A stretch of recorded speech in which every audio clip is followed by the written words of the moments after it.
cricket season is in full swing, with Australia playing their second test against the West Indies in Adelaide next week. It will be a historic day, as one of the earliest examples of cricket merchandising will be on display. Now, it's a bat signed by Australian and England cricketing royalty from the late 1920s. Of course, the era that started it all for Don Bradman. Weekend Sunrise correspondent Paul Marshall went to Adelaide to find out more.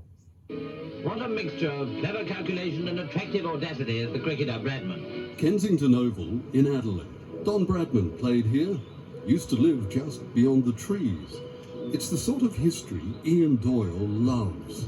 A former teacher and documentary maker, he'll tell you he's a cricket nut. Mr. Marshall. Ian, what's in the bag? You ask the funniest questions sometimes, don't you? Go on, show it to us. Here it is. This is the 1928-1929 Australia-England signed bat from the 5th Test in Melbourne. It's going to be a story. Shall we sit down? Certainly, sir. So who do we have?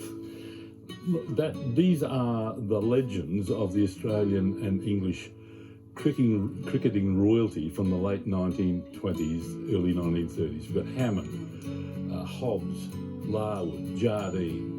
You know a few of those? Yeah, of course you do. Just a few. Just a few. AFP Chapman, Percy Chapman is the captain of the team. It's his bat because on the back corner of it, he signed it AFP Chapman. It is. The Australian team includes Woodfull, Oldfield, Jack Ryder, A.A. Jackson, E.L. Beckett, and of course, the man, Don Bradman. 23 signatures in all. The bat belongs to a Queensland school, Thornburgh College in Charters Towers. Ian used to be a teacher there. First saw the bat in 1980.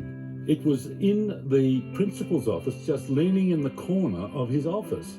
It had been in plain sight, hiding in plain sight. The discussion then was, where did it come from and how did it get there? This photograph, Paul, is the key to solving the mystery of the origins of the Thornburgh Bat.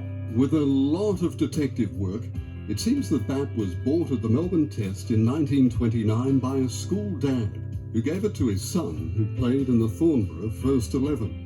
And that is the bloke who delivered the bat to the college after, obviously, his father's death in 1943. We know who's done it. It's that fellow there, Beveridge Anning.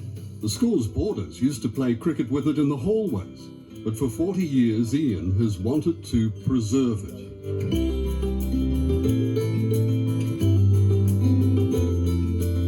Fitzner have been making furniture in the Adelaide Hills for 50 years. They're building a cabinet for the bat out of century-old wood from a wine vat. They don't usually see cricket bats. This is a first. This is a first. It will go back and be on display permanently at the college.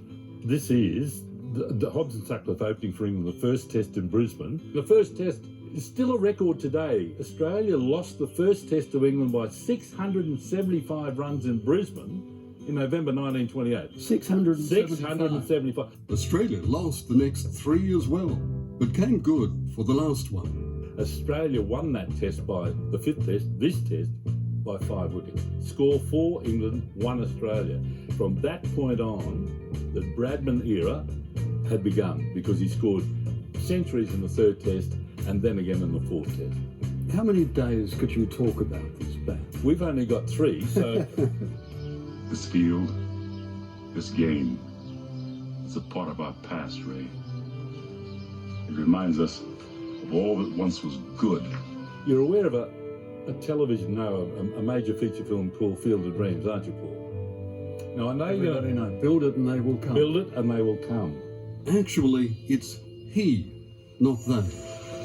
If you build it, he will come. I've got to say, when I'm sitting with this bat, there's a touch of that comes out. And when Babe Ruth came out of that cornfield and all the serious baseball players. Actually, it was Shoeless Joe Jackson. Ray Kinsella. Joe Jackson. What we know is that Don Bradman, Hammond, Hobbs, Jardine, Larwood have all touched and signed this bat. You and I are sitting within the orbit of a group of people who, in terms of cricketing seriousness, are just legends of the game. So, in the best words of Bruce McAvaney, I always think it's special. We got that right. Few people tell a story as well as Mr. Paul Marshall. Brilliant. He is always brilliant.